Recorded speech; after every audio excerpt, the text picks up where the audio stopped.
to our presentation on Gateway Community Power, Monday, November 16th, here at 6 p.m. So this is Your Clean Energy Choices program. And at the bottom of the screen, you should be able to see these three logos.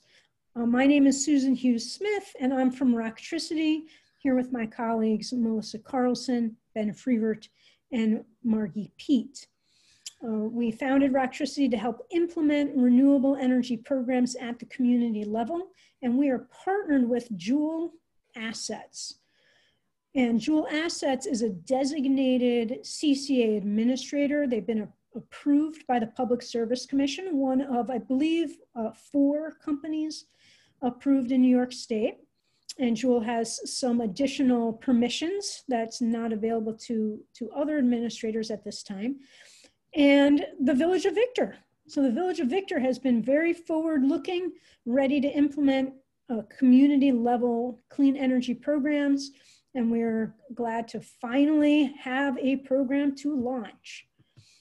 So the Village of Victor's program is a 100% renewable community choice aggregation program, and it will begin on January 1st of this next year, 2021.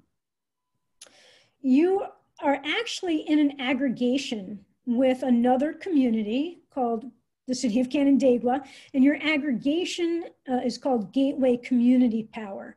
And so here's your logo and your website, and you can keep track of upcoming events or program details through the website. In fact, that's one way you can reach Roctricity, your local program manager, if you need to. So this evening, I'm just going to give a quick overview of what community choice aggregation is, the benefits of the program, and then get into the specific contract details. You might be wondering if the CCA will affect you and what your bill will look like in a CCA program and what steps will be coming next. So community choice aggregation is an energy purchasing program that was authorized by the Public Service Commission. So in 2016, this happened after a pilot program in Westchester County.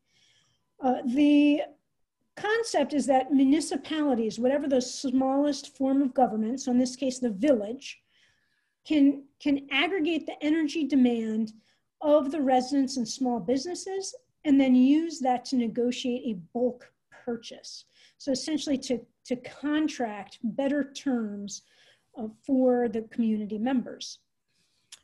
This is just a shift in the selection of who the default electric supplier is. Right now, the state will tell the utility, in our case, RG&E, that unless an individual makes their own selection, the utility has to be sure to purchase electricity on behalf of residents and small businesses. So instead, community choice aggregation moves that default choice from the state to the local municipality. And that is a powerful tool for communities that are looking to find a way to save money for consumers, residents and small businesses, and that want to achieve sustainability goals. While all energy customers are eligible to participate, some are automatically included, and that's called opt-out treatment. So if you are a resident or a small business, you likely have a meter classification that will put you automatically in the program for an opt-out. If you're a very large business, then you could choose to join the CCA, but you would need to take an action to join, and that's called opt-in. Most large energy consumers already are able to negotiate better energy prices. So really this program is directed, the state is directing this program to those of us who have been left out of that process, to the residents and the small businesses. So generally, the benefits of community choice aggregation include a couple different things. One is, of course, leveraging bulk buying in order to gain better access to the market. The next is a determination to try to achieve savings for residents and small businesses, to eliminate price volatility by choosing a fixed rate, to select the default supplier to achieve particular goals, like accelerating the transition to renewable energy.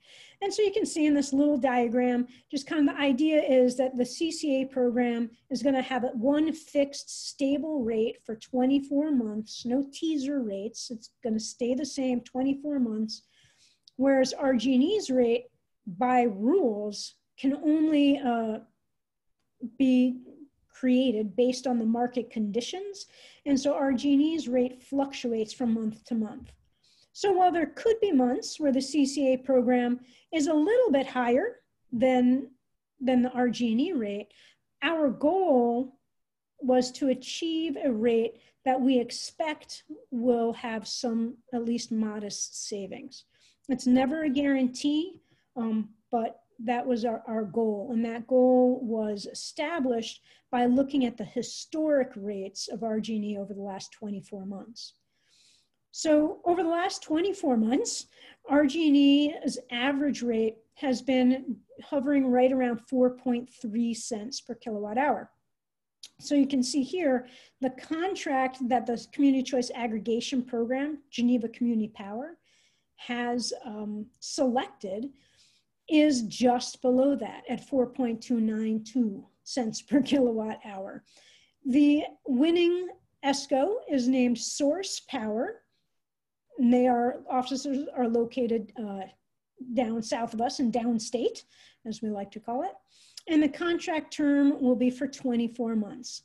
So beginning in the first of the year, in January, for the next 2 years, the CCA program will have a fixed rate of 4.292 cents per kilowatt hour, which really is a pretty good rate.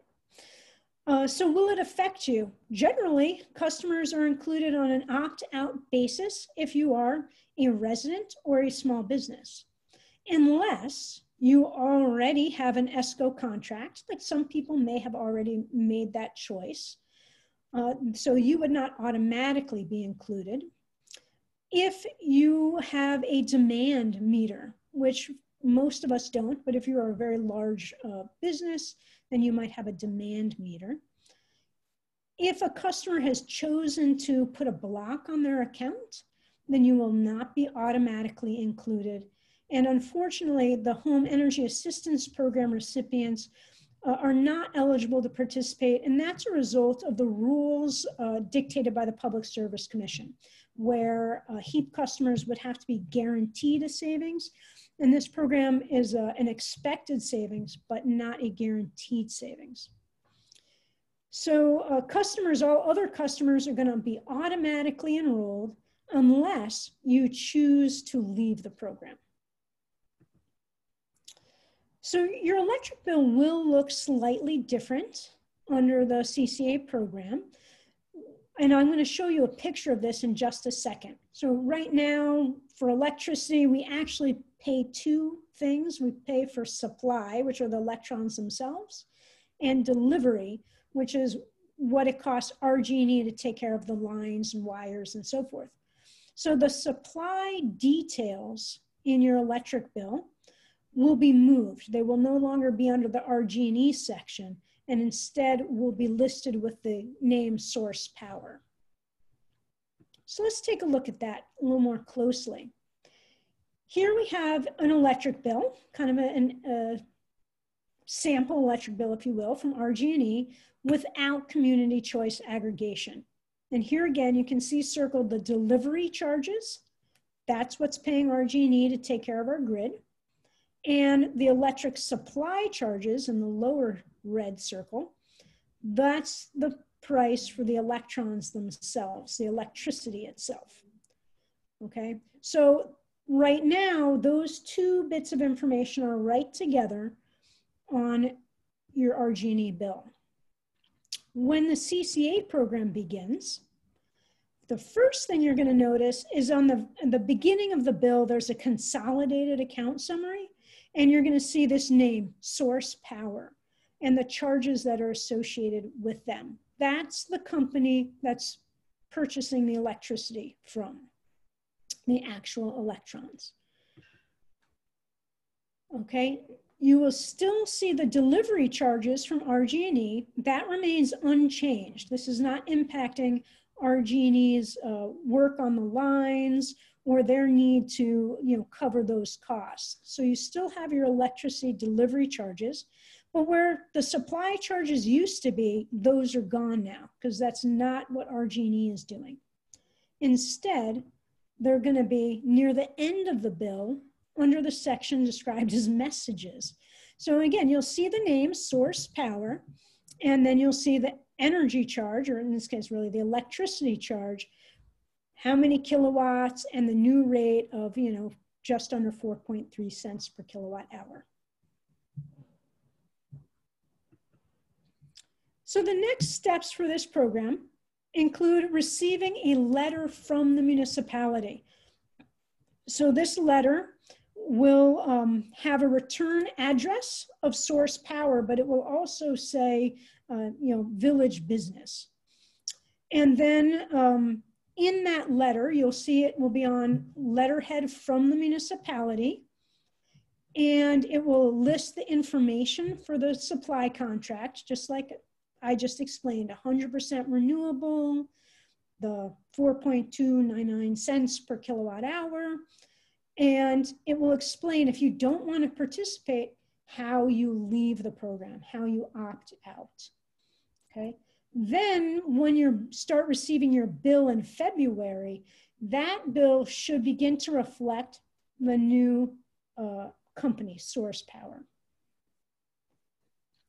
In addition, in that letter, there will be a flyer about community solar opportunity. And the community solar opportunity, should you choose to participate in that extra feature, is a guaranteed savings. Okay, so again, this is for the Gateway Community Power Program. And you can keep track of the details at the website. And that's where you will find the rate listed, ways to opt out, ability to contact us if you have further questions. But you can also call us at our number, 585-244-0244, and info@roctricity.com. That certainly works for us, as does info@gatewaycommunitypower.com. Okay, so any questions today? So, Sue, I don't see any questions coming in just yet, but I did think of something as you went along there. You might talk a little bit about what happens after the 24 months. That's a great question, Ben. After the 24 months, we hope that the Village of Victor might choose to rejoin or contract for energy again, and then we'll see what the best price is at the market at that time. And who knows what the price will be then. But that will be up to your village to decide if they want to move forward, continuing the program, or not. So still no questions coming in, but I know that one we've had previously on a couple of times, there was a question about, well, if I see the price go down, can I opt out? And then later, if Roctricity or RG&E's price goes up, can I opt back in?